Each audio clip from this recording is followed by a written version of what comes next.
Now go.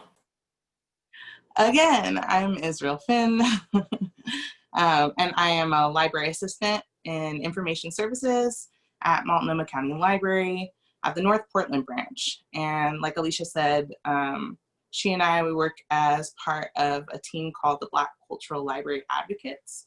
We're made up of Black library staff throughout various library branches, and we help bridge the historical disparity gap between the library and the Black community by developing content, outreach, services, and relevant programming like this one. Our mission is to leverage Multnomah County Library's platform and resources to preserve and strengthen Black communities. At my branch, we also hold the special collection of materials and resources called the Black Pacific Northwest Collection, which is one of the things that the BCLA has accomplished, or the Black Cultural Library Advocates. North Portland Library has a history of being dubbed the Black Library in Multnomah County for its proximity in one of the only historically Black neighborhoods north of Division Street in Portland, Oregon. It was home to the Black Resource Collection before that collection was available system-wide, and the Black Pacific Northwest Collection was born from the Black Resource Collection. But it focuses on the Black experience in Oregon and the Pacific Northwest, which for the purposes of this collection includes Oregon, Washington, Idaho, and Northern California, including work by authors, musicians, zinesters, and filmmakers from the region. We're always looking to add more to the collection, so if you have any submissions in mind, later I'll link my email into the chat so you can contact me directly, since I am curating over that collection, or you can also send your submissions to multcolib.org and I can tell you how. But first I wanted to just kind of talk about my vision for this program. It's my first solo program with the library since I started last year. And I wanted to make a sort of a flexible, open, and engaging space.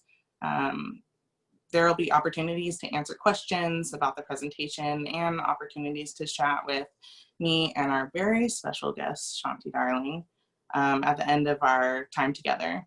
And I'll kind of take a temperature check with the group. I'm not sure how many people are in the group right now, but depending on how big it gets or how small it might be, we can either do breakout groups later. I have some questions for that, or we can just kind of discuss amongst ourselves. There are 56 people in the room, Israel. Dang, y'all, thanks for showing up. All right, so yeah, maybe we'll want to engage with each other in the larger group, or we might want to do breakout groups. And I'll kind of look at that at the end. But I'd like to make this sort of a series in the future where we can dive deeper into specific topics around Black queer histories. So feel free to leave feedback at the end if you'd like to see more virtual content like this from your library. So we're gonna go ahead and get into these slides here. Awesome. Yeah, so our program today is Black Resistance and Queer Liberation, and the title can be taken in many different ways. Often we cherry pick from the work of Black revolutionaries what we accept and advance our own narratives while leaving Black stories behind. And queer liberation is no different. In fact, what once was dubbed liberation struggle in the 1960s has morphed into equal rights struggle in the current framework. As someone who identifies as both Black and gender nonconforming and queer, coming off of these Pride celebrations from last month and really kind of every year, I have to ask myself, what is there to celebrate? There's long since been tension, both internally and externally for me and those of us who share an intersection with queerness and Blackness as identities when we think of Pride celebrations and what that really amounts to for us. Like, can we really be proud that there are anti-discrimination laws for LGBTQ+ folks allowing us to become law enforcement when law enforcement were and are still the subject of our uprisings? Can we not see the continuation of this violence in our community through the justification of targeting Black queerness? These are just some questions that I often ask myself when thinking about celebrating Pride. And we know in 1969, the Stonewall riot in New York City, New York, is the event we sort of look to as the change in recent history that would forward the liberation of LGBTQ+ people in this country. It is the singular event that supposedly started the queer movement and is the reason we celebrate Pride every June. But to really understand the impact of celebrating Pride, and especially the impact on Black LGBTQ+ folks, we have to look at the historical trends at the time and the telling of the Stonewall Uprising from the lens of Blackness. So I often hear and see in queer communities, people post things like, remember, Stonewall was a riot, or Black trans women threw the first stone.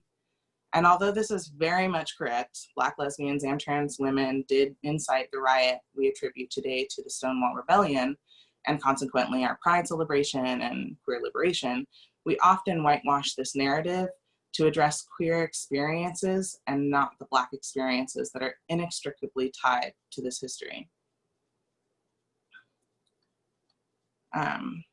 So in the start of the 1960s, it was a time when revolution was the main trend across the world. Colonized BIPOC communities were standing up against US imperialism in Vietnam and in Cuba, among others.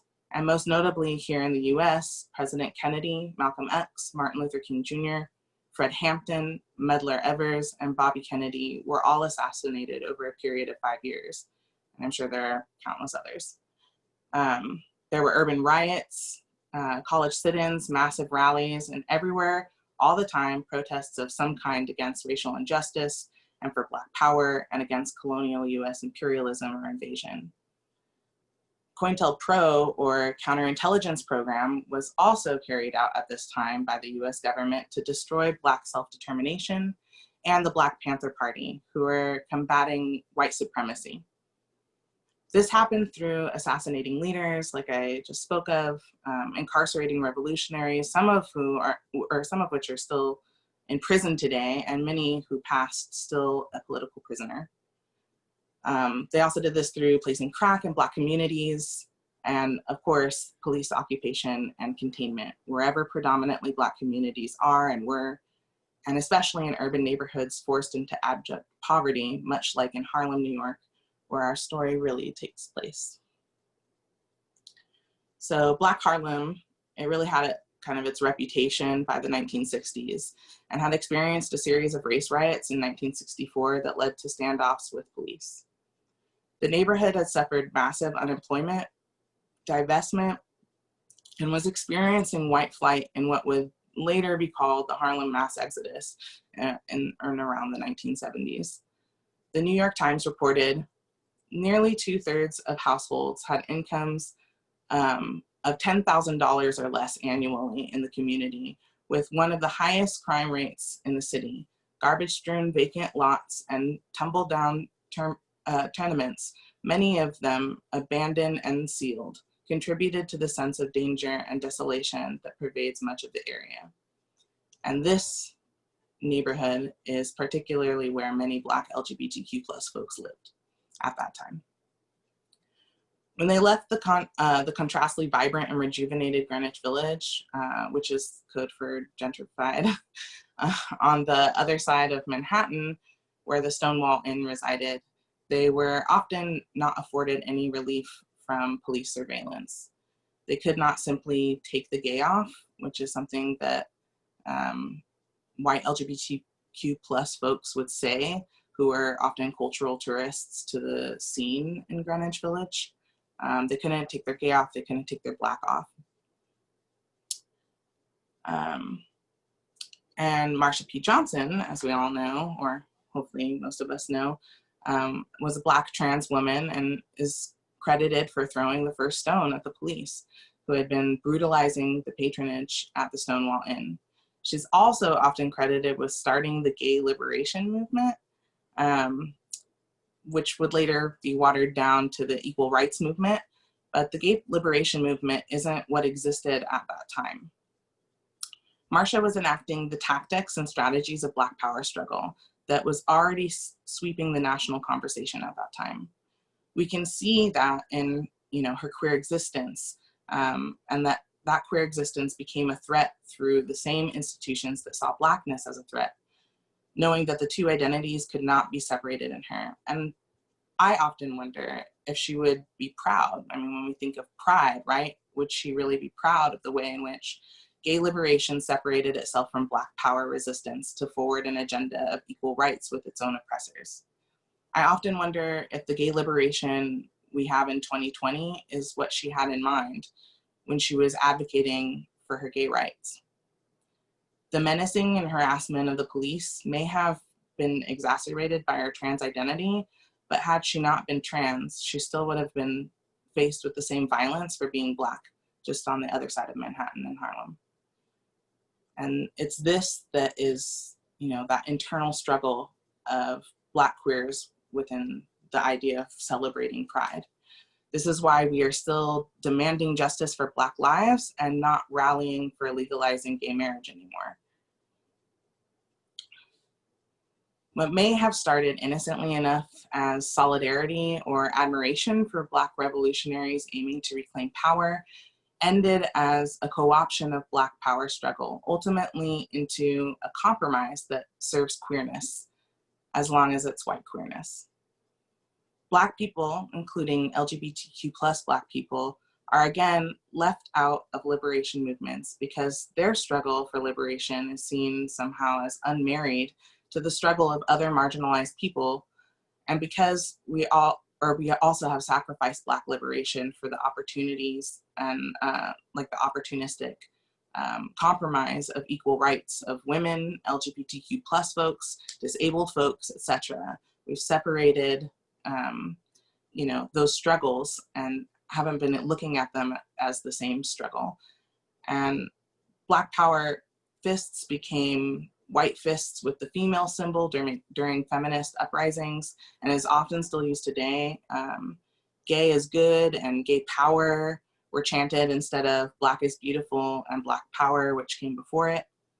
These movements were mostly white-led and prioritized gaining equal rights within the capitalist system that once oppressed them, that also still oppresses Black communities, instead of overturning it, which ultimately undermines the revolutionary and anti-colonial aspects of the Black power movement entirely. This is what we call co-option of momentum, and we still see it in our movements for Black lives today. What this equates to is sort of a dividing line between non-Black queers and Black LGBTQ+ folks, not just legislatively, but in material wealth and in circumstances and criminality and death. While white LGBTQ+ folks have largely wedged their way into positions of power, namely CEOs, law enforcement, the military, legislators, and administrators, Black trans women make up an alarming portion of the unemployed and the reported lives lost to violence against trans people. In 2015, 91% of the trans lives reported murdered belonged to Black trans women. Also, the HIV/AIDS epidemic, which we know largely as a very horrific time for the gay community, particularly in the 1980s. We think of it as though it's over, but the epidemic is far from over for the African nation. In the US, Black women have the fastest growing rates of HIV and AIDS, although the resources for education, prevention, and treatment are mostly accessible outside of the Black community, and specifically for cisgendered white gay men. In some areas of Africa, over half of the population are living with HIV and AIDS, and in most cases will end in death because they don't have the access to life-saving medicines that white people have access and the resources to obtain. The gay rights movement has furthered a racial disparity, across all color lines, and specifically all Black people, by demanding a piece of what I like to call oppressor pie. We can see this in the current pandemic as well, although there isn't much data on the impacts in queer communities. The Black community has seen some of the most devastating impact of COVID-19 due to the ineffectiveness of liberation movements to include their material justice over the last 5 decades, at least. While the landmark win for gay marriage was celebrated across the nation in June of 2015, it comes at the cost and lack of analysis on how Black LGBTQ+ people are impacted. The annual household income of Black same-sex couples is as much as $24,000 less than white same-sex couples. And an even deeper look, white family wealth, including queer white family wealth that is passed down generation to generation, was acquired from the occupation of stolen land, the kidnapping and theft of African bodies and labor, and continues to be hoarded away from the working class, which is made up primarily of Black and Indigenous people of color, especially those that intersect queerness. We're not oppressed because of who we love or how we present to the world.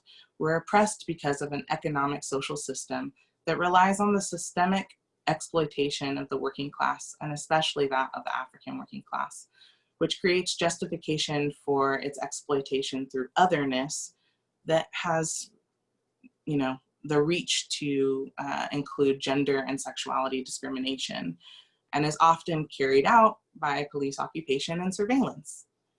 Is this starting to sound familiar to anyone? I can't take credit. Next slide, I think. I can't take credit for this slide. It wasn't created by me. It was created by the African People's Socialist Party. And I think it's an incredibly accurate representation of the common enemy of queer and Black communities, as well as any community impacted by systemic oppression, which is basically all of them, unless you're like super rich and white and an old man. So, when we talk about homophobia, transphobia, sexism, the patriarchy, we're actually naming the same thing. And it's this same colonial occupation of the Western world that's responsible for creating the systems of oppression we all struggle under. And it is really Black resistance throughout history, and particularly during the civil uprisings of the 1960s, that fought for an anti-colonial liberation. Movements like the gay rights movement have been tactically separating themselves from that sentiment, often leaving behind their Black LGBTQ+ siblings. So it's not just symbolism that was taken, or narratives like Marsha's that were retold, or the philosophies rewritten that have been the position of queer movements, as well as what we now consider queer culture. Queer culture, in and of itself, has been serving as a conduit between Black invention and mainstream popular culture since civil rights, taking from Black experience and selling it to the highest bidder and to the masses. Black joy is created through art, music, dance, storytelling, and the like, and is often a form of resistance and pride. It's seen as a means of survival socially and financially in a world aimed to kill us, and is then subsequently rebranded as queer and commodified in ways of social and financial gain. One example we can look to is, the documentary Paris is Burning in 1990, directed by a white woman, that exposed drag and ball culture to the mainstream arena. However, it originated in BIPOC communities as a way for working class and poor Black queers and BIPOC queers to get resources. Our culture of handing out drag queens money on stage, it originated there in ball culture. They created illicit economies from their art and fashion and world perspective. And yet those who capitalized from it the most, from that culture, are the white directors and producers that film their experiences, or the white dancers that would later be able to major in voguing at Juilliard, while many of those in ball culture of the 1980s and 1990s died still poor and still Black. What queers often consider popular culture is actually the genius and creativity of Black folks and Black queer folks to survive. So the point of all of this isn't to condemn appropriation or even retroactively give credit to the Black community for their contributions to the social capital of the world. It's to recognize that Black working class communities have given their lives at times to contribute to all of the social and financial value and wealth obtained by the white ruling class, from which white, queer, trans, and non-binary people often benefit from. The least we can do, and I mean the very least, is to unite queer community priorities with BIPOC, LGBTQ plus communities, and recognize that our history is the same and not divided. Queer resistance hasn't lost its origin story, it just never knew that it was a story of Black resistance to begin with. It's rooted in Black power and revolution, and it's the liberalism and reform that has taken away as the main form of queer resistance. We need Black queer leadership. We must seek out the voices and stories and art and perspectives, inventions, designs, and blueprints of Black LGBTQ plus folks. We cannot accept queer pride celebrations without actively fighting for racial justice, because queerness intersects Blackness, not the other way around. And, you know, we're kind of in an era of crisis right now, an era of crisis for imperialism, for colonialism, for capitalism. And it's evident every day. I know that our communities, especially those that intersect one another, feel it. And if you asked me 6 months ago, I would point to gentrification in historically Black neighborhoods as a manifestation of the genocide of domestic Black colonies in forwarding white wealth in the US. I might also look at state-sanctioned murder of Black men, women, and children as a modern-day metaphorical lynching, although people are still lynched to this day. I would look at preschool to prison pipelines, drug epidemics, failing healthcare systems, and now we're, ravaged by the increasingly devastating effects of COVID-19 pandemic. And yet queer communities nationwide are still being won to the pacification of the gay agenda. White LGBTQ plus communities are being lulled into a false sense of hope and safety that if you just unite with equal rights, you will achieve gender and sexuality liberation. But at whose expense? We want to really deepen the idea of liberation and what it is we're trying to liberate ourselves from, so that all queerness, including Black queerness, has something to truly celebrate. And I want to end on a bit of a personal note. I truly have so much pride for who I am and how I show up in the world, and don't want to detract anyone from feeling pride about their identities and about their queerness. And I really hope that the queer future can feel the same kind of pride that I've been so fortunate to feel in my life. And I also know I cannot separate my pride for my Blackness from my pride for my queerness. It is one identity and it needs to be included. So thank you for your time and participation in the program. And I think I would like to open it up to address any questions or concerns that may have come up for you during the presentation. I wasn't looking at the screen, so I don't know if anyone has added any questions or comments in the chat, but I thought while it's still fresh in everybody's brain, we might talk about it before I introduce us to our special guest. There aren't any questions yet, but folks, please feel free to add some questions if you have them. And also, we're gonna chat about it and hang out a little bit later. So if you want to wait for that, that's cool too.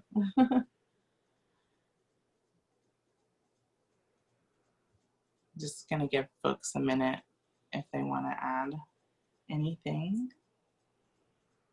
It's a lot to process. Yeah. Yeah. I'm sure I have questions, but I'm just processing it right now. Totally. And I think too, it's not just a target conversation for the unknowing white queer masses. Like, this history has been stolen from Black queers as well, and it's taken an entire decade for me to recover and find this information. So, and that's what a library is for. So we have one question. Actually, we have a couple. Can we share the graphic about colonialism? Octopus. Oh, the Colonial octopus. Yeah. Yeah. And if yes, what's the original source? Yeah, I think if you want to accredit the African People's Socialist Party, then, and they're on social media, so you can tag them if you want, you know, then yeah, go ahead and share the graphic. I think I like that graphic a lot because it's so true. Like, they're all under the same issue, right? We have a common enemy, and it's not the most clear all the time because we're, you know, fighting for a lot of different issues. And I don't know if anyone currently feels like this in the times that we're living, but it's hard to figure out what our agenda should be when there's so many ills that we're dealing with. So there's another question. This is kind of a big question that maybe you and Chanti can discuss together, but if a magical organization appeared in Portland for Black queer folks with unlimited resources, what would you want them to do? Oh, okay, yeah. Hold on to that one, maybe. I think I want to hear from Chanti on that one. Okay. Yeah, I'm like, that's a big question. That's a big question.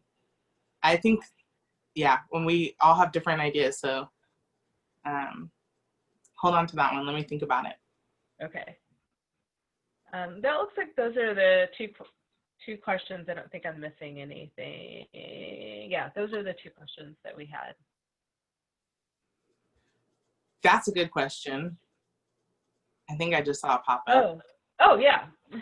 Is there a book list? Yes. So I put together a book list that we will share. How are we going to share that? I forgot.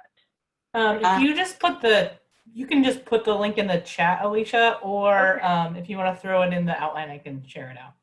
Okay, I will put it in the chat. I have to go find it again, but yeah, I will put that in the chat. Yeah, that was going to be part of our little end of night grab bag.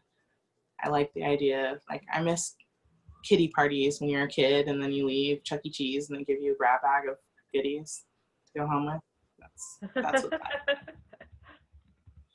I'm just finding that list and we'll put it right in there. All right.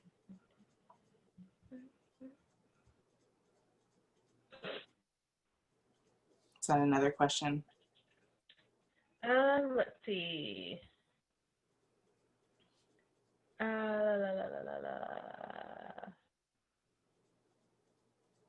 This is kind of a long one. Okay. In my work as the ED, I guess Executive Director of the PDX Alliance for Self-Care, I'm coming up against pushback when I want to include queerness in the discussion about freedom for Black lives. Do you have any discussion or suggestions for how I can better amplify this message? Yeah, I mean, I think a lot of our communities are trying to put forth a message of intersectionality. And I think where I come from in my revolutionary study is that this is why we say, like, all Black lives, right? We're saying trans lives and disabled lives, but all Black people. And, you know, I think that the general public, right, they look at Blackness as like a blanket identity, that if you're Black, then you can't be anything else. You're not Black and, but we are. And I think reminding folks that Black queerness is particularly at risk because of those intersections and the history behind, police brutality and other forms of discrimination and terror against those protected classes, I think, I don't know. Maybe Chanti has something else to say to that, but we'll get to that later. I'll bring that question back up in this interview, but maybe we should switch gears a little bit, because I really want Chanti in the room. I want to kind of play out my Oprah, Sally Jesse Raphael fantasies a little bit and interview, my longtime friend and comrade, Chanti Darling. And Chanti is a local Black queer R&B music artist, activist, and known personality here and abroad. And I'm honored to have the pleasure of knowing them. So I thought I'd share them with you today and their many valuable perspectives. Hi, Chanti. Oh, wow. How are you? Hi, Bill. Good. How are you? Oh, just a little sweaty in my boudoir. It's getting a little sweaty in here, and my fan decided to break just in time. It broke like just a little bit before we started this, so I'm kind of hot up in The here struggle right now. is real. It really is. I just have always appreciated your perspective and your voice. You have not been one to be afraid to speak up about your experiences and the experiences of others. So I thought it would be really important to bring you into this conversation. I want to start off, just kind of kick it off with, if there was anything specific about the presentation that resonates with you or your experience. So much, Israel. First of all, I just want to say thank you for compiling all of this information because, maybe I don't know. First of all, thank you. Like, a lot of times I feel like there's always more that I can say or do, and I feel like I don't do enough. But thank you for appreciating the work that I do, and I'm always trying to get better at it. But the information that you compiled here is like, I think something that you've given me even more tools to be able to like express all of the disparities and the injustices, and just a way to talk to people in a really clear and concise way about these feelings that are like really so complex, that they're really hard to get at a lot of the time. And that's like my struggle. A lot of the times I know a lot of other people probably have similar issues. And I've been digging deep lately to try to really push myself to talk about my experiences, but it's always great to like have someone like yourself to like really put it all into like a perspective. So I think ultimately I just love the way that you've given us the information on how whiteness has co-opted the struggle even in queer liberation, because I think a lot of times people think that because, well, when it comes to queer people or the LGBTQIA plus community, we're all together because we're all like oppressed, and like it's this thing where we're just like, we're all oppressed, so we all get it. And you really nailed it when you basically said that anti-Blackness carries over into this community. And basically the struggle and the 8-tentacled octopus and all of that. Basically what happens is like anti-Blackness is kind of like forgotten and put on like the back burner a lot of the time when, as you said, it really is kind of at the crux of, it's at the crux of understanding for the struggle that we're actively engaged with and involved in.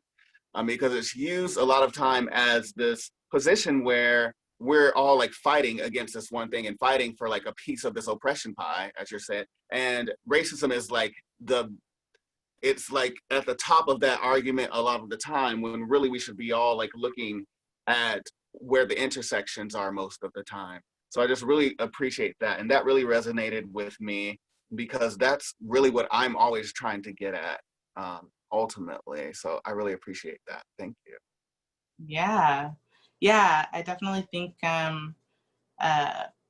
we're so much stronger in the ways in which we experience oppression similarly and differently if we understand that what we're really fighting is uniquely one thing that can rove around in sheep's clothing and by other names, right? Right. Yeah. But yeah. So another thing I kind of wanted to pick your brain about is, you know, why do you think it's important to center certain voices, or whose voices should be centered? Because I know I spoke a little bit on, you know, Black queer leadership, etc. But what's your take on that? Well, it kind of goes back to what we were just talking about. Yeah, it's not only important to know all the ways in which those intersections happen and that we all experience it and that we're all fighting this one enemy, but it's also important to be able to walk into bubblegum at the same time. We're smarter than that. We can do all of these things at the same time.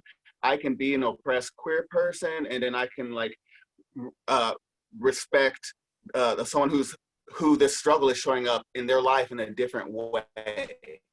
It doesn't take away from what I'm experiencing to be able to say that Black trans women matter, Black trans lives matter, because ultimately an injustice to them is an injustice to myself. Like, injustice spreads. So it's not a difference in observing those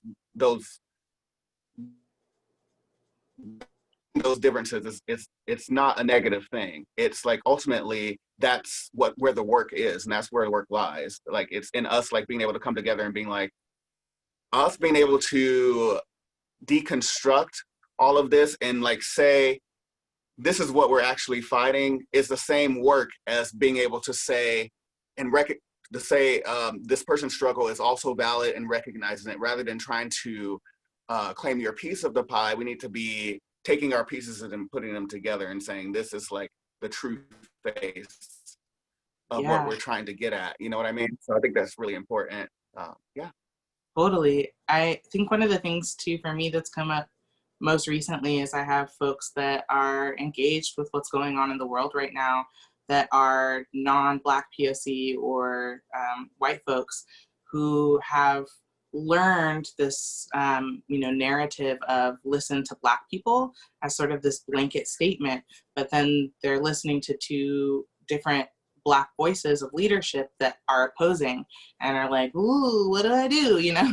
And I think it's really important for us to also recognize that it's necessary to listen to our internal intuition about things and what feels good and what doesn't. I think it's really important to, yes, center Black voices, but also have conviction. You know, we can't just blanket loyally look to the left, and because then, you know, we're allowing for Black voices to do all the labor and we're just little minions running around. So that was another thing too about, you know, just what voices do we center? Well, center the most radical Black voices you can find. Absolutely. Yeah, I mean, none of us are, it's not a monolith. Like, it's not monolithic. We all have like different experiences, and that's important to recognize. So, I mean, I completely agree with you there. And yeah, Oh no. I'm wondering if Chanti is on Wi-Fi, and if they can take their Wi-Fi off and do data, that might help with the video skipping. Although they seem to have disappeared entirely. Oh no. No. Chanti, come back to us. Let me see if they're in here. Oh, they're still on the call. They're just not visible. I don't know.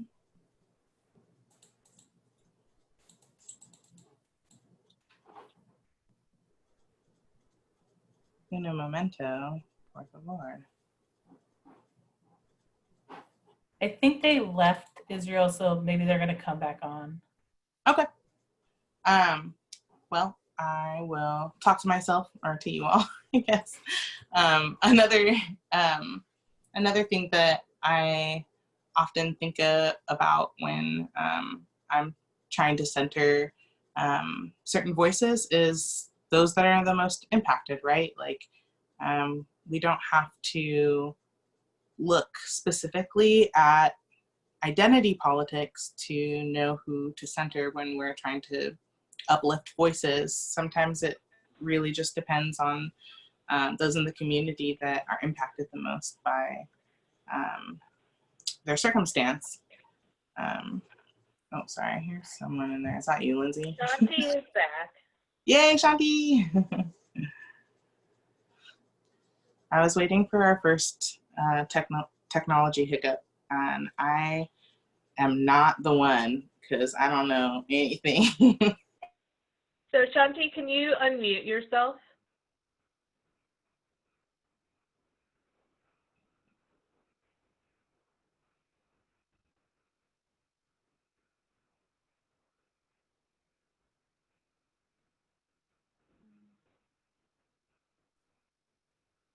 Okay, am I unmuted?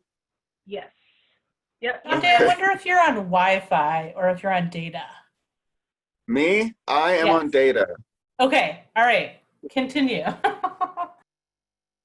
Okay. So I don't know. I don't know what I missed, but basically, I was trying to get to. Yeah, I think we should center those of us who are speaking the most radically, especially those who are trans Black women, Indigenous women, Black women, people who are definitely at the very, very, very lower respect echelon of like our society are the people we should be listening to the most and centering the most. What I was going to say, but I know you were talking when I got back, so I'm interested to know what you were talking about, Israel. Israel, you're muted. Hi. Okay. I was just adding to what you were already saying. Okay, there we go.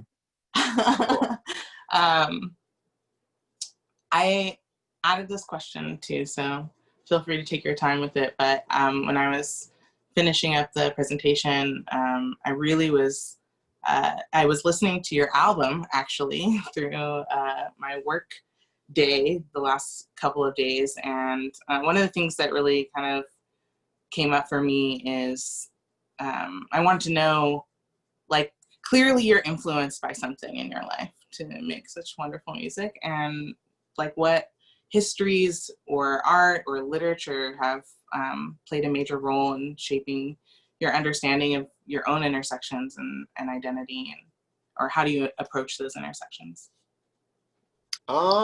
I mean, it's a process always.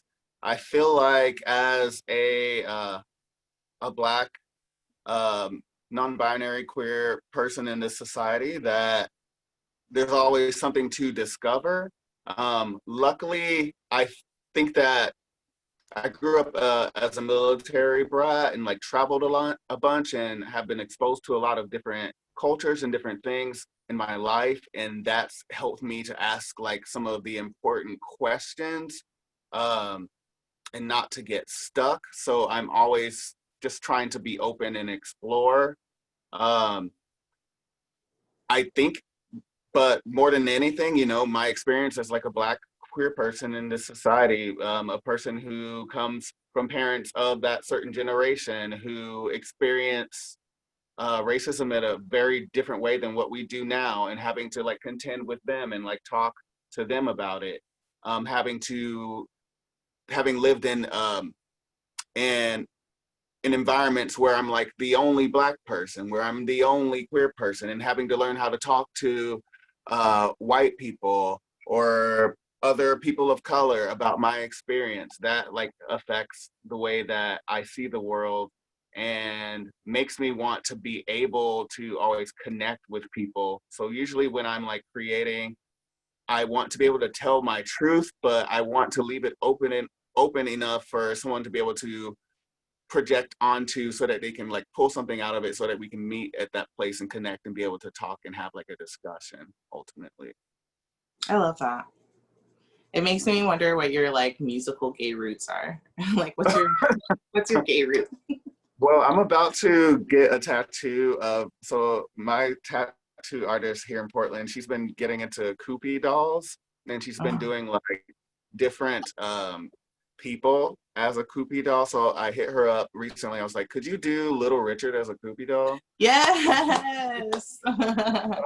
I definitely remember the first time I saw Little Richard was probably the first time my gender bent. I mean, Little Richard's fucking amazing. I mean, excuse me, Yeah. amazing. And Little Richard is amazing. And I think the first time I saw him, my gender bent too. It was like one of the first people I saw like that was like a super famous person that like everybody knew. My grandma knew who it was. My mama knew who it was. Like everybody's like, oh yeah, that's Little Richard. You know, they've been around for forever, and they just didn't subscribe to like any of the normative, heteronormative, normative, any sort of normative. Right. And they were just like doing their own thing, and I saw myself in that person, and like was immediately like transfixed and like mesmerized. So yeah, Yeah. Little Richard tattoo. Yeah. I Definitely one could of my say, early influences. yeah, same. And I can also say the same for like Dennis Rodman. Like, I mean, not musically, but was like, what are you doing? And also a little bit of Luther Vandross, because there was a while where he was wearing guy liner. Like, let's Yeah, be there was a clear. long while where he was in the guy liner. It was like subtle, but it was there. Yeah. Anyways, You were that like was fun. one look in your eyes. Yeah. That was Exactly. fun. Yeah. I hope this is cracking everybody else up as much as it's cracking me up right now. Anyways, to bring it back to the center, I wanted to ask you what you thought, what you think our community struggles with right now, or just in general. And then what do you think our community needs moving forward or to move forward? Yeah. And In I our think this, community, I'm sorry. this Go ahead. also might go back to the question, we might be able to tie in that question that someone said about having unlimited resources and what we do with it, but yeah, go for it. Yeah. I think what we need is more education. There's like still so much that I need to know and learn. And like my work is different as like a Black person. I'm dealing with different demons than other people as like a Black queer person, but they're demons nonetheless that have been passed on to me by the erasure of like our history, the erasure of our experiences. And yeah, there's a lot of work that I need to do. And I think I think if there are more programming for like this, basically, like if there's more things like this and more platforms, more work where people can just kind of come together and talk and share information, because I think the thing we need more than anything is to be able to connect with each other and talk about what reality is, because now there's like this awakening, but I still think that people are so overwhelmed, they're kind of lost, and they don't really know exactly where to quite get all the information, or they're just so overwhelmed with they don't know where to begin. And I think we all experience that, you know, at different levels for different reasons, based on like our identities, but we're all experiencing that problem. uh, we're all experiencing that problem. And I think that the more information that we're able to like share with one another and to, or just be able to come together and like learn and like talk, I think the better. Not saying that that you need other people to do your work for you, because please, by all means, always go and be able to do the research, be able to put yourself in the position to say that you don't know, and be able to do the work, because a lot of people out here in these streets are tired. So we all need to be able to do that work ourselves. But I think we also definitely need places to come together as well. Unlimited resources, I think that we need to give resources to those have been given the short end of the stick. People need money.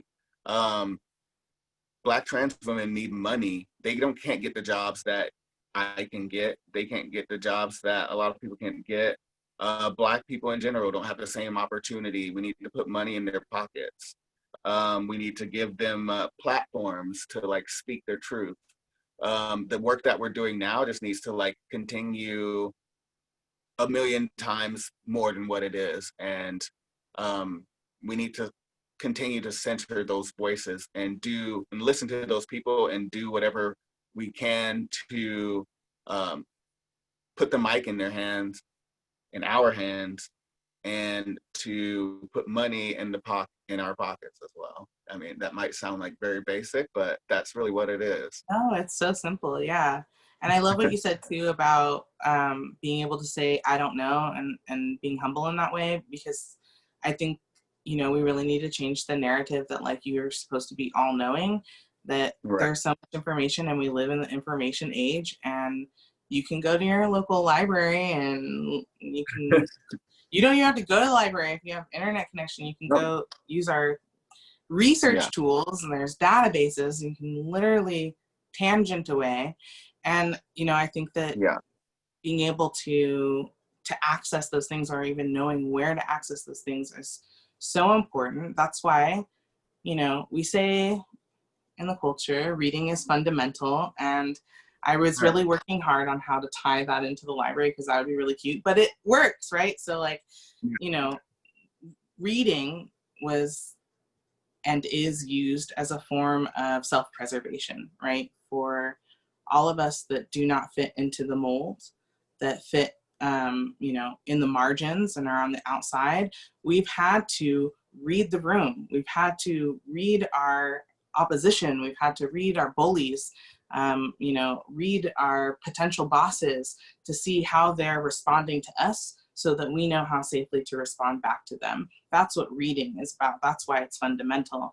And I think that when you bring that principle back into the realm of, you know, your self-work and reading your history, and like literally reading your history, read a book, you guys, it's awesome.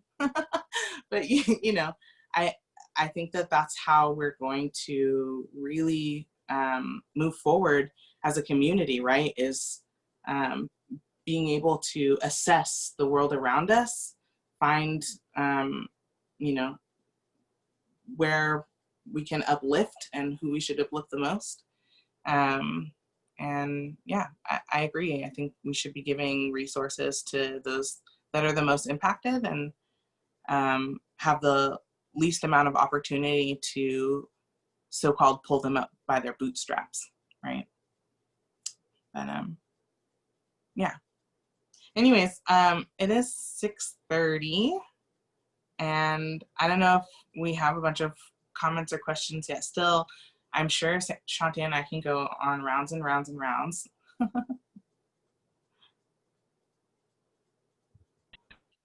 We have some comments, but it's basically people just kind of saying, yes, you're doing awesome. Sorry, I'm back again. My phone is like pissed at me.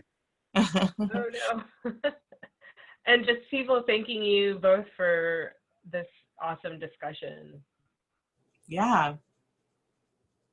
But no questions. Thank you. Okay.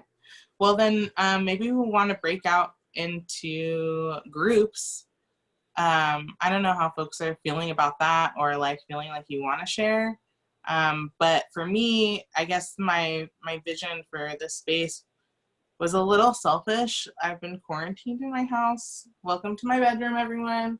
For I don't know how long. And, you know, I really miss being able to go out and see the community and meet new people and things like that. And I wanted to give folks the opportunity, if you're in any way like me, to be able to connect with other folks and like share. It doesn't have to be, you know, a question. You can just, if you feel vulnerable enough, share some of your insights and your history and your stories. We'd love to hear it.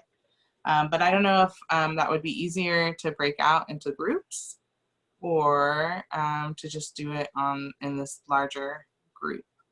What do y'all think? Hey, Israel, I can set up a poll question. Oh, cool. Would that be helpful? Yeah. Yeah.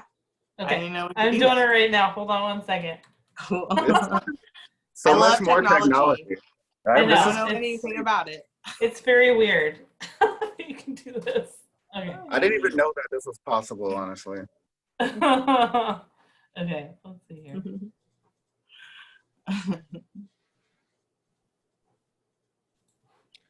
Chanti, where do you find your joy? Someone said. Where do I find my joy?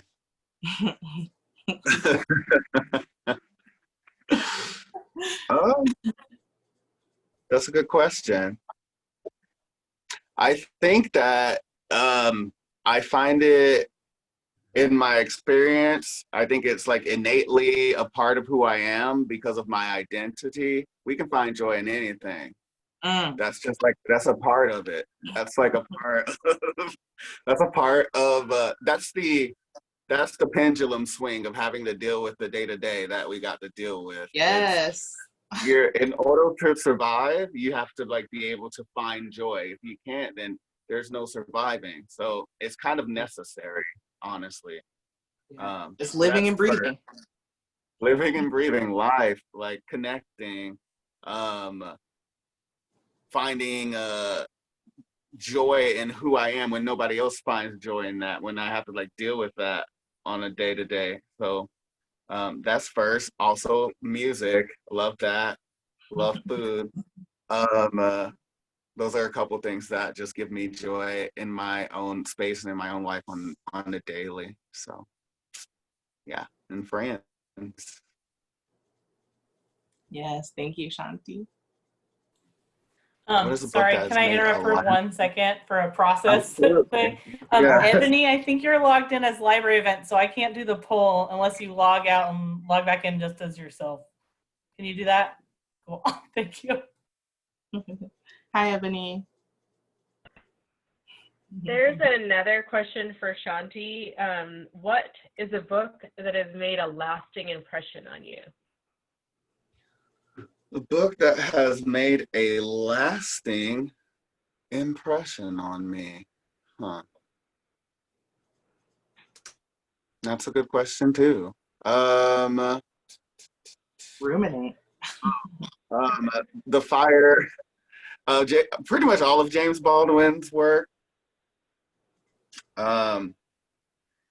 Because I identify very, very like almost spot on a lot of times with like kind of the way that they experience the world. They, especially a lot of the essays and such, they've given me A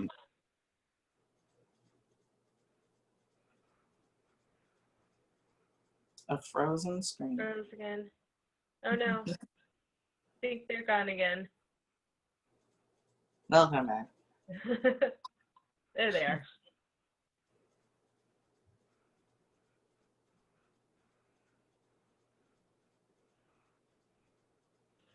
There's also a question, Israel, that you might be able to answer because I know you love to go out camping. Someone said they're curious about what your thoughts are on the intersection between Blackness, queerness, and plants or nature. I know Yeah. that's been my thoughts a lot lately too. My thoughts on that are really simple. I'm gonna close this. I'm not participating in the poll. I think that for me, my pathway to racial justice and sort of radicalized revolutionary theory started because I was a lowly little 17-year-old that was interested in environmental justice. And environmental justice, you know, was sort of the pinnacle of my thought process at the time, that and feminism, because it made me cry thinking about like the coral reefs dying off eventually, or never being able to see that, or someone bombing, you know, I know this is like man-made, but like the pyramids or whatever, trees, all of that, right? And I realized that you can't have any kind of environmental, oh, we're not going to break out into groups. Okay.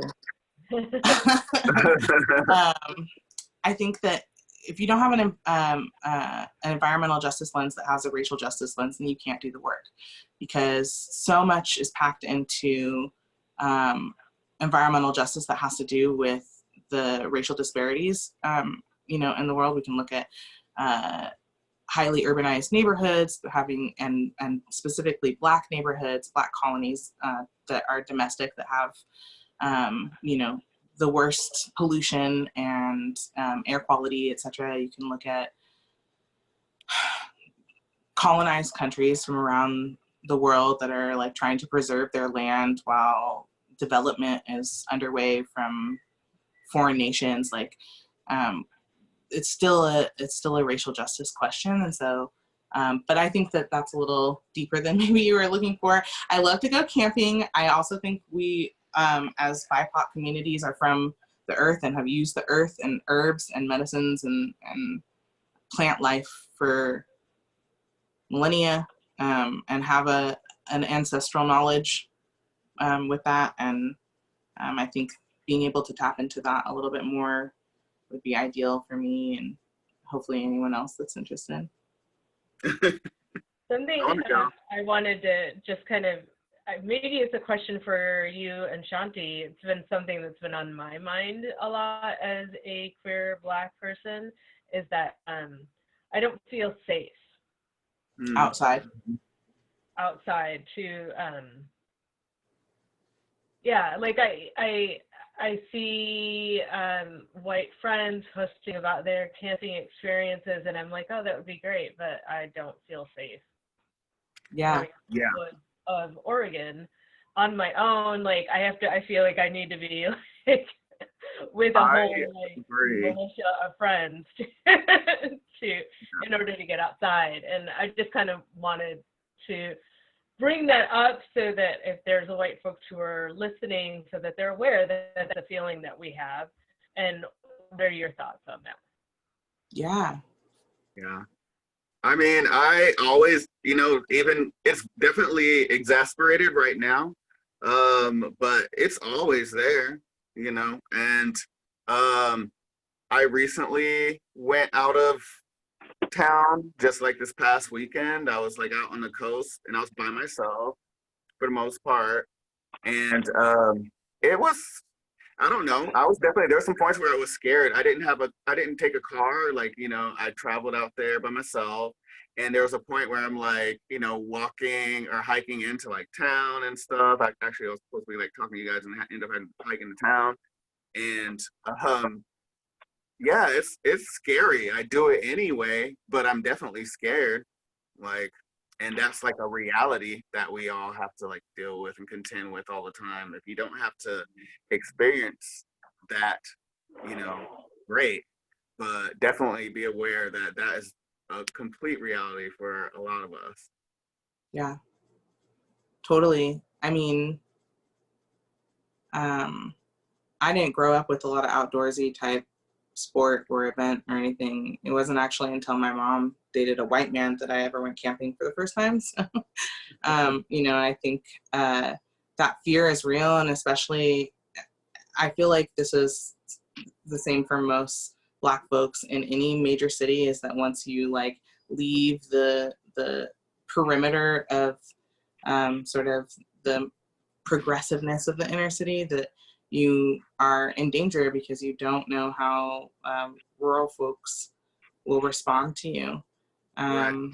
And even on, you know, trailheads or things like that. And I think that's like a conversation, like you were saying, Alicia, feeling like you need to roll deep with like a whole crew. And I do know of like organizations in the area that are trying to diversify the outdoors. And would love to plug them right now, but I don't know if I can. I don't know if we can do that at the library. But yeah, I think I want to know about them. Can I not know about them? Maybe you can post them on your Instagram. Follow Israel. Yeah, I did actually just I helped put together with this organization a Black Affinity camp out earlier this month, and it was so rewarding. And also, this is one of the things, this is like a personal anecdote, but this is one of the things that I have noticed in my experience as a Black queer person, is that when I'm by myself, and especially in Portland, which is a very specifically white town, white people are not threatened by me and therefore will approach me or touch me or whatever they feel like. But as soon as I have one or more Black people around me and we're a crew, they're afraid. They're afraid of us. You know, I don't know why that is. I'm the biggest, gentlest giant you'll ever meet. But I think that there's some power in numbers. And also everyone that we interacted with, and we were out in St. Helens, which is like far enough to feel weird. I think everyone was really cool with us and loved that we were an organization that was bringing Black folks specifically outside and to camp. So I've had a lot of positive experiences, and you should definitely hit me up if you want some more information about that. Yeah, definitely. I want to go camping before the summer's over. For sure. You know, do we have any more questions in the chat? Let's see. I want to like see this chat so bad. It says I've missed 98 responses. It's been a lot. So someone asked the question, kind of what I had already just asked, just like how accessible do you feel nature is for Black queer folks or Black people in general? And we've already talked about that. I don't know. Well, I guess I don't see why we couldn't do this. Lindsay can chime in. We can't do it. Sorry. We're paying Chanti already, but you all can find Chanti on Instagram. Okay, that's true. Well, my question was, could Chanti share their Instagram or their Instagram handle? You were hungry? Is somebody unmuted, maybe? That should be muted? Yeah, I can hear someone talking to a child, talking to a baby. We do have another question. How is MCL talking about these issues internally, specifically with Black Lives Matter and defunding the police? Wow.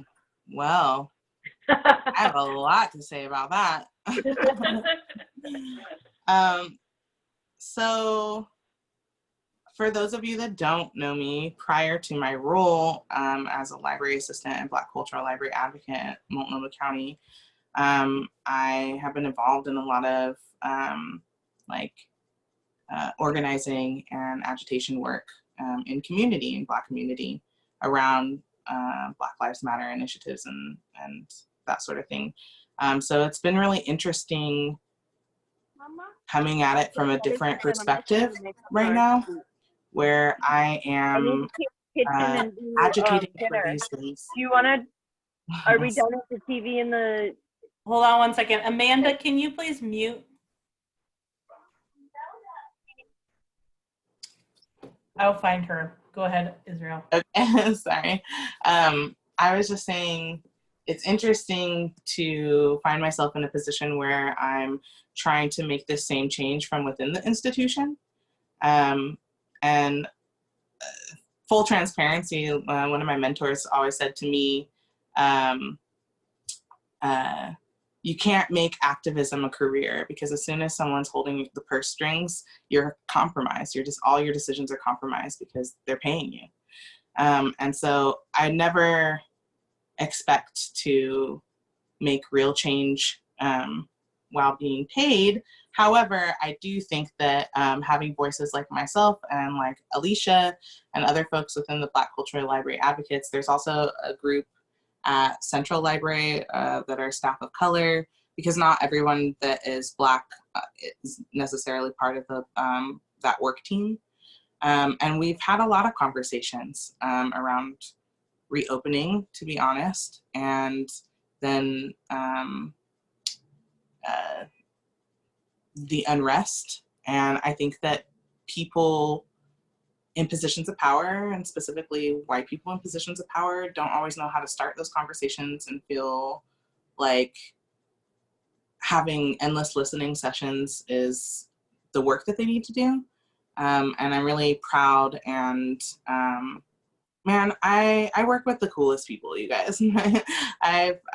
The library and the county at large have some of the most brilliant minds I've ever been able to collaborate with, and have been really steadfast in their approach to helping maintain equity. And I think the library, I know that the library has equity as one of their main priorities. They just sometimes need a little help from their friends to push that forward. I also want to shout out, because I do think I saw Lee Catalano on here, and I'm talking about your brilliant mind, girl. That's my regional librarian, and she's really dope. Did that answer your question? So I think that was I think you covered, without like going too deep. Yeah. We don't want to tell all our trade secrets. Yeah, we can't air out everyone's laundry, but yeah. There's another question, and I think this is all one. How do you feel about white straight folks using like the Black Power fist in protests and stuff? In protests today, yeah. Well, me personally, I don't know. Go ahead, Chanti. I was gonna say, I had a friend ask me about this recently, and honestly, I was like, I'm just glad that they're out there doing the work that they need to be doing, more so than anything. I don't need to nitpick about them like putting the Black Power fist up. And honestly, I think it's good for white people to be into Black Power, honestly. So I think it's important. So 100. 100. So rock on with the Black Power fist, all the white folks out there doing it. Keep putting the fist up, but beyond putting the fist up, I need you to be putting the actions behind the fist. Right. And that's all I got to say about it.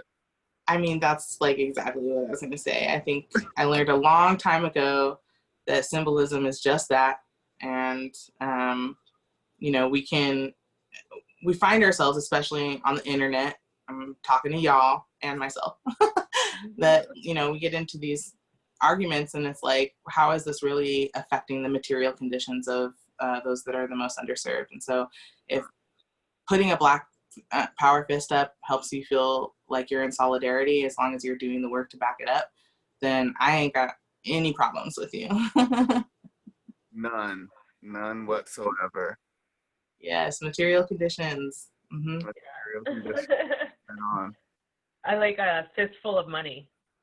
Fistful of money. That's what I need. I need a fistful of money. BBHMM. Somebody please illustrate a white doing a Black Power fist with a fistful of money, please. On a t-shirt. Yes.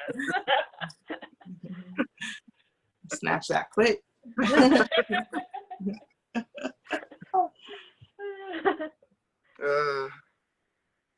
Let's see. Not seeing any more questions.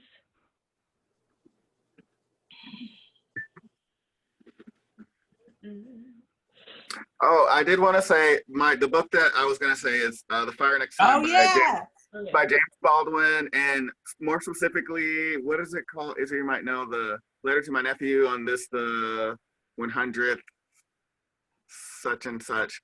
Anyway, basically it's like a letter to his nephew, who I think at the time is like 14, and basically it's like James Baldwin's entire take on the role of race in America good, bad, and otherwise, his experience, his like observations, etc., what he wants for his nephew, and being a person in my age group and James Baldwin, it just really spoke to me because he's like, you know, around my parents, would have been like around like my parents sort of age-ish, maybe a little older. And yeah, it's nonfiction. It's a really hard read. It's really emotional, but there's like a lot of hard truth in it. And what I like about James Baldwin is that he was never afraid to be pessimistic in a way, or like not even want to say pessimistic, but real. Like, I mean, I know there's one interview where he's like, if you know racism continues in America, and then he goes, and it will. You know, it's just like he's just like keeps it like 100, like always. And I don't know, I just really respect that. And yeah, we should be optimistic, but we should also like keep it 100 if we're on to like make actual changes. And yeah, I appreciate his realism.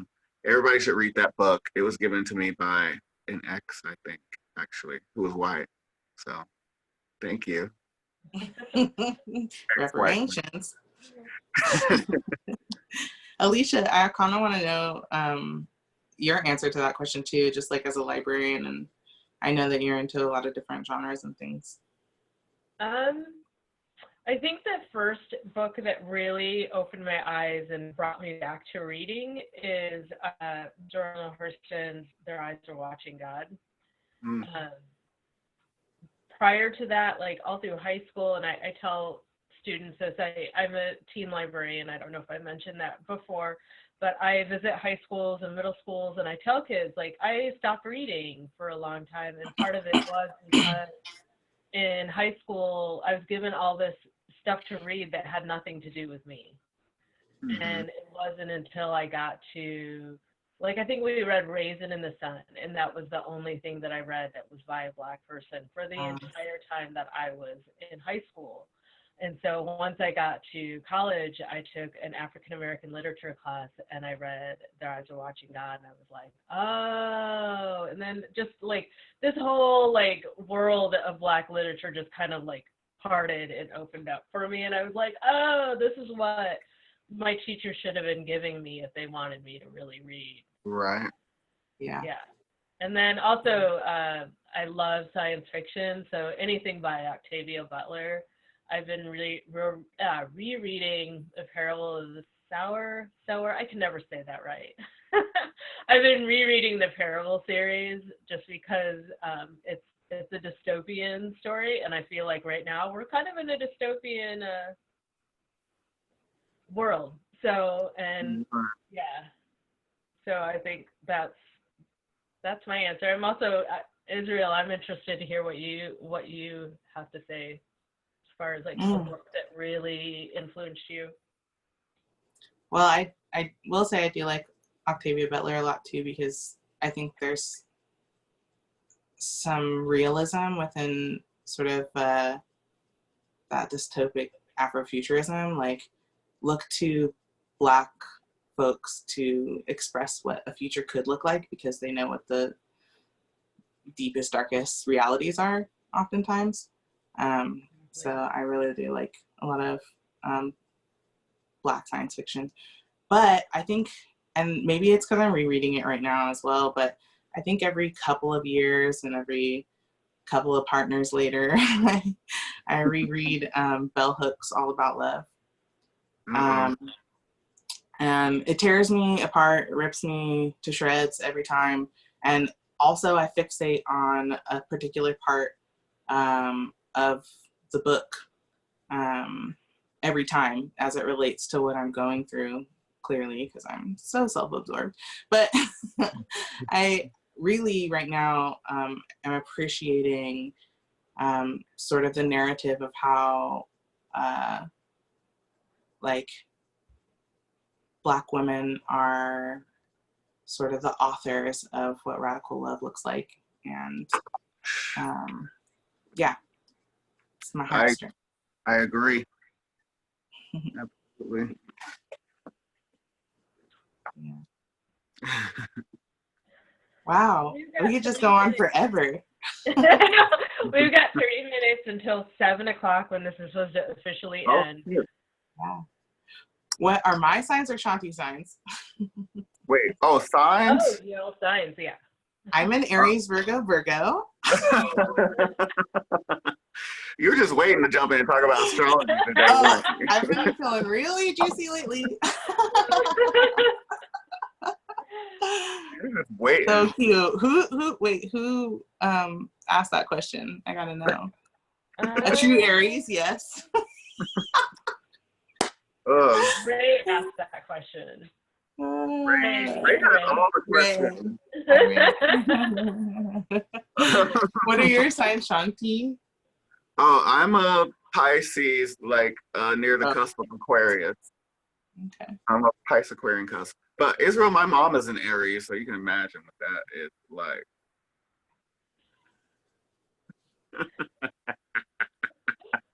That's why we get along so well. It's true. Yeah. My mom's an Aries. Also And my bestie, so there we go. you just had a birthday here a minute ago, didn't you, Alicia? Yes. So I'm a Cancer. I don't know any of the other.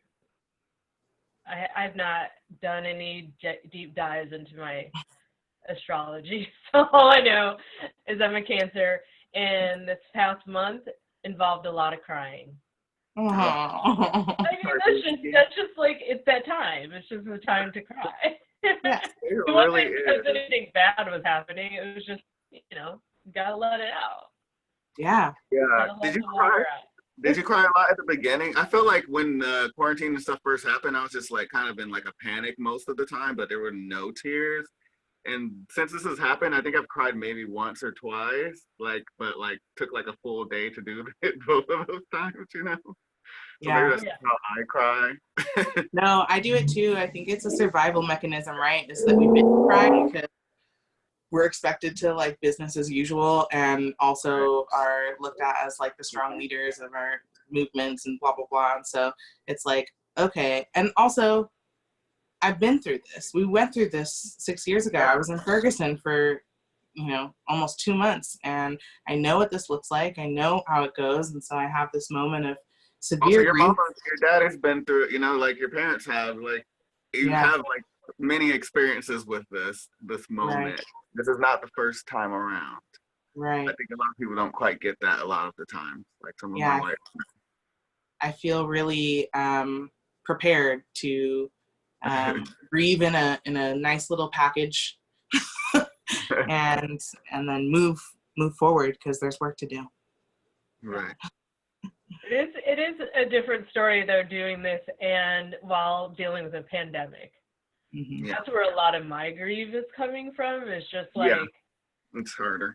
this is hard. I live in a predominantly BIPOC community, and I see my community hurting, and I see people.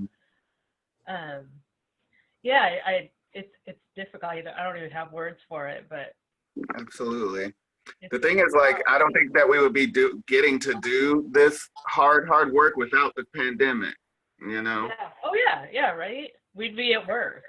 Yeah. Together. I don't know if the same changes would be happening, like all of this stuff plays a part. Totally. Yeah.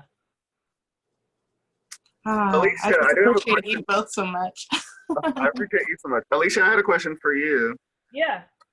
How is your baby boo, and like how is this going, dealing with all of this with like a child that's like, I guess, a young adult now? Like, what's that like? It's been interesting. It's been hard. She had to come back from Chicago in mid-March. Mm-hmm. And everything's kind of in like, what is her school gonna do? I mean, I'm sure every parent's doing that, is dealing with that, like the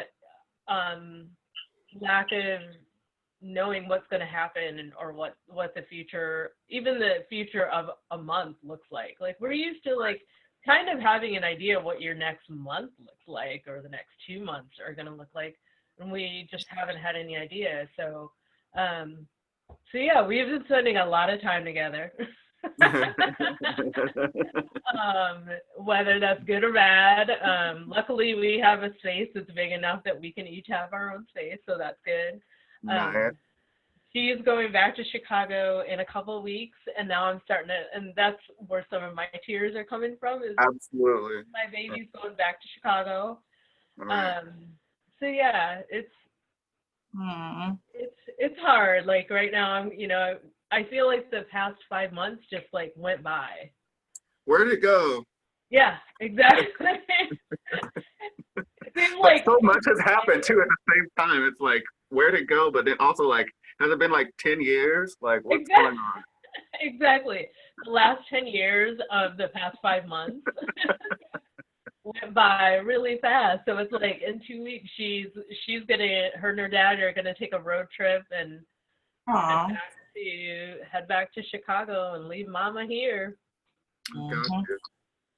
So, but Oh. she's almost 22, so I'm ready to like push her out of the nest.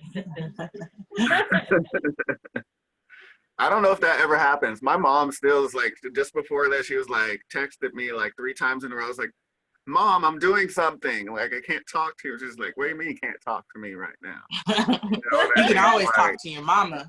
Right? she was like, you're never doing anything that you can't put down to talk to me first. You know what I mean? Right. So true. Thank you for asking about that. I appreciate that. Absolutely. Yeah. Yeah, I would love to do this again. Yes, we should I'll definitely do some of these again. talk with Alicia and Lindsay and Chanti, but I would love to have more talks and deep dives. I have so much more information than I was able to even compile into the presentation. There's a lot of other like deeper things to talk about and take a closer look at. So if the library says it's okay to make this a series, I'd love to do it. Just a plug to fill out that survey so I can justify it to my boss. So Oh yeah, fill fill out out the survey. We're still a bureaucracy, and we need you to fill out the survey. Please fill out Great, the thank survey. you. That's my only plug. But thank you everyone for coming. I feel like this has been a really successful first solo program. It's everything I dreamed of and more. I love all of you for participating, asking really great questions. Alicia and Lindsay for facilitating. It's been a huge help because I don't know what I'm doing. And all of my friends and family that are on here, thank you so much. But of course, thank you so much, Chanti. Like I said, I value your perspective. And I think our identities and our experience in the world is so similar that it's nice to ground myself in that shared experience because I don't get it often here. So Same, babes. yeah. Thank you, Chanti. No, thank you all for having me. I really appreciate it. Everybody, please go and fill out that survey. I would love to see more of this happening. And I want to be on the other end the next time, and I want to be asking all the questions to folks. So that's what I want to do. So Yeah. And I believe, Lindsay, are we going to be sharing out the slides or, because we have quite a few links that we added in the chat. How are people going to get a hold of that? I'll send a follow-up email. I'm hoping Alicia can add the books and resources that you all put in the chat. I collected them. I'm hoping we can put those in the book list, and then I'll send out a follow-up email. I'll probably remind you to fill out the survey again. Sorry. And then I'm gonna put I'm gonna check in with everyone who presented, but I think we're gonna put this up on the library's YouTube channel once we edit. We'll have to do a little editing, so probably take us a week. Yeah, a week if the person who does editing is around and has time. So yeah, check it out. The library's YouTube. We put all of the recording of our events that we record up there. Perfect. So thank you all for being here. This was such a great end to my day, and good midweek break to like get all this great energy, all this great information. I can go into the rest of my week with energy that I needed. I Yeah. really appreciate all of you I appreciate you, Israel, for coming up with this wonderful program. I appreciate you, Chanti, for being here and giving all of your wisdom and your great energy. And I appreciate all of the participants for being here, all of the people who showed up today to listen and learn. And Lindsay, I appreciate you for being the back end and making sure that nothing fell apart. Yeah.